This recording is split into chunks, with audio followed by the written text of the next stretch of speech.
امریکی پابندیوں کو کھلے عام چیلنج کرتے ہوئے بیجنگ نے نہ صرف انہیں غیر مؤثر قرار دیا بلکہ ایران سے تیل کی خریداری جاری رکھنے کا دبنگ اعلان بھی کر دیا۔ چینی حکومت نے اپنی کمپنیوں کو باضابطہ ہدایت جاری کی ہے کہ وہ ایرانی تیل کی تجارت سے جڑی ان 5 مقامی ریفائنریز پر لگنے والی امریکی پابندیوں کو کسی صورت تسلیم نہ کریں۔ اس مقصد کے لیے 2021 میں نافذ کیا گیا اپنا بلاکنگ ایکٹ بھی فعال کر دیا ہے، جس کا بنیادی مقصد یہی ہے کہ چینی اداروں کو بیرونی یک طرفہ قوانین کے اثر سے محفوظ رکھا جا سکے۔ چین کی وزارت تجارت نے 2 ٹوک الفاظ میں واضح کیا ہے کہ وہ ان امریکی پابندیوں کو قانونی یا اخلاقی طور پر تسلیم نہیں کرتی۔ بیجنگ کے مطابق ایسی پابندیاں نہ صرف غیر منصفانہ ہیں بلکہ عالمی تجارت کے بنیادی اصولوں سے بھی متصادم ہیں، کیونکہ یہ چینی کمپنیوں کو دنیا کے دیگر ممالک کے ساتھ معمول کی معاشی سرگرمیوں سے روکتی ہیں۔ چینی حکومت پہلے ہی واضح کر چکی ہے کہ وہ ان تمام یک طرفہ اقدامات کی مخالفت کرتی ہے جو اقوام متحدہ کی منظوری کے بغیر نافذ کیے جائیں اور جن کی بنیاد بین الاقوامی قانون نہ ہو۔ ان پابندیوں کی زد میں آنے والی 5 چینی کمپنیوں میں سے 3 صوبہ شینڈانگ میں جبکہ 2 دیگر صوبوں میں واقع ہیں۔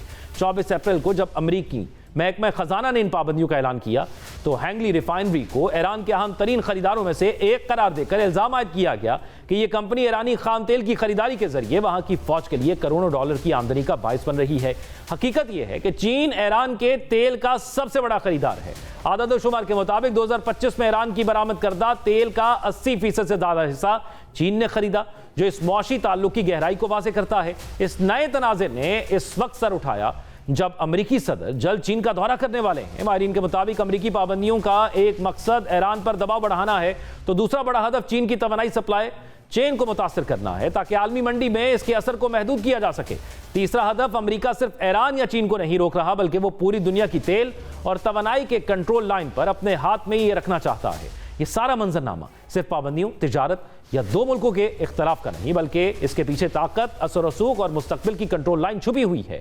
یہ وہ دنیا ہے جہاں تیل صرف ایک شے نہیں بلکہ طاقت کی زبان ہے اور توانائی صرف ضرورت نہیں بلکہ فیصلہ سازی کا ہتھیار بن چکی ہے۔ چین نے ایک طرف کھڑے ہو کر یہ واضح کر دیا ہے کہ وہ اب امریکی دباؤ کے سامنے جھکنے کے لیے تیار نہیں۔ اب اصل سوال یہ ہے کہ اس خاموش جنگ کا انجام کیا ہوگا؟ کیا یہ ٹکراؤ صرف معیشت تک محدود رہے گا؟ کیونکہ تاریخ کا اصول تو یہ رہا ہے کہ جب طاقت کے مراکز ٹکراتے ہیں تو اثر صرف ان تک محدود نہیں رہتا بلکہ پوری دنیا کا توازن بدل جاتا ہے۔ اب اس کا اثر کیا ہوگا؟ کیا دنیا ایک نئے عالمی نظام کی طرف بڑھ رہی ہے؟ تمام تر صورتحال پر بات کریں گے۔ ہمارے ساتھ حفیظ پاشا صاحب موجود ہیں، سینئر اکانومسٹ ہیں۔ بہت شکریہ حفیظ پاشا صاحب آپ کے وقت کا۔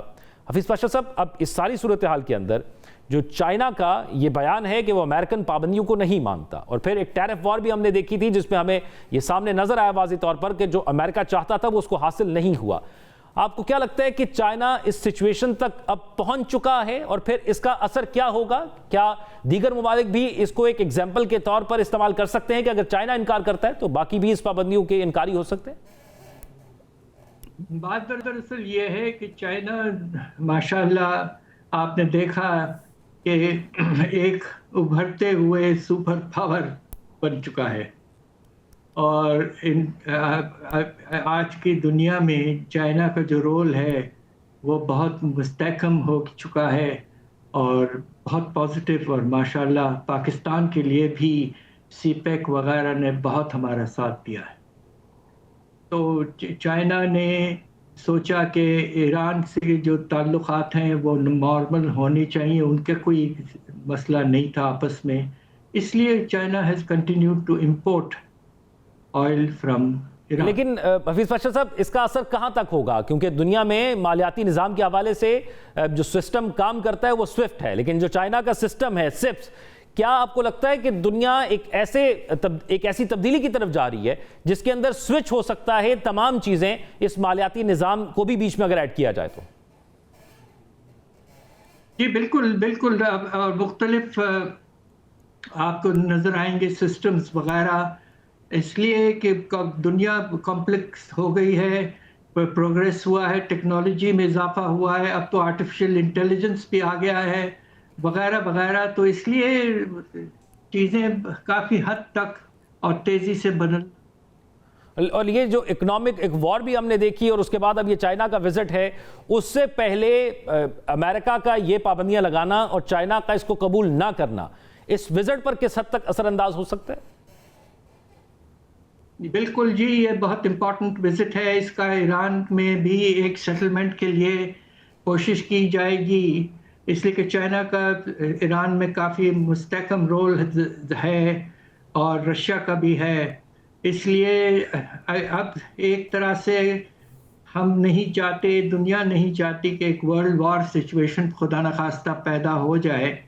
اس لیے امریکن پریزیڈنٹ کی جو وزٹ جو ہے وہ بہت اہم ہے، اور اس کے نتیجے میں کوشش یہ ہونی چاہیے کہ دنیا میں ترقی کا پیمانہ جو ہے وہ تیز ہو، اور یہ نہ ہو کہ جنگ کی وجہ سے اور اسٹریٹ آف ہارموز کو بند رکھنے کی وجہ سے حالات آہستہ آہستہ بہت خراب ہوتے جا رہے ہیں.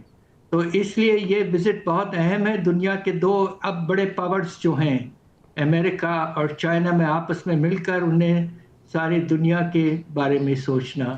حفیظ پاشا صاحب، کیونکہ جیسے آپ نے ذکر کیا اسٹریٹ آف ہرموز کا بھی، ہمیں یہ نظر آ رہا ہے کہ صرف یہ 2 ممالک یا 3 ممالک جو ڈائریکٹ فریقین ہیں جو جنگ کے اندر ہیں ان کو تو امپیکٹ نہیں کر رہی، ان کے ساتھ ساتھ پوری دنیا کو اس نے افیکٹ کیا. اور پھر ہمارا زیادہ کنسرن اس لیے بھی ہو جاتا ہے کہ پاکستان میں بھی اس کی وجہ سے مہنگائی ہوئی اور ہمیں وہ لانگ ٹرم نظر آ رہا ہے. وار ابھی تک رکی نہیں ہے، سچویشن ابھی تک اسی جگہ پر موجود ہے.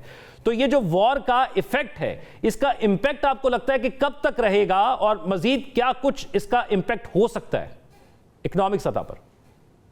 اب دیکھیے، پچھلے مرتبہ 2022-23 میں جب تیل کی قیمتوں میں اضافہ ہوا تھا یوکرین رشیا کی جنگ کے آغاز کے بعد، تو تقریباً جو اثرات تھے وہ پورے 1 سال تک رہے، اور 2022-23 میں پاکستان کے معاشی حالات حد سے زیادہ خراب ہو چکے تھے. ہم تقریباً دیوالیے تک پہنچ گئے تھے.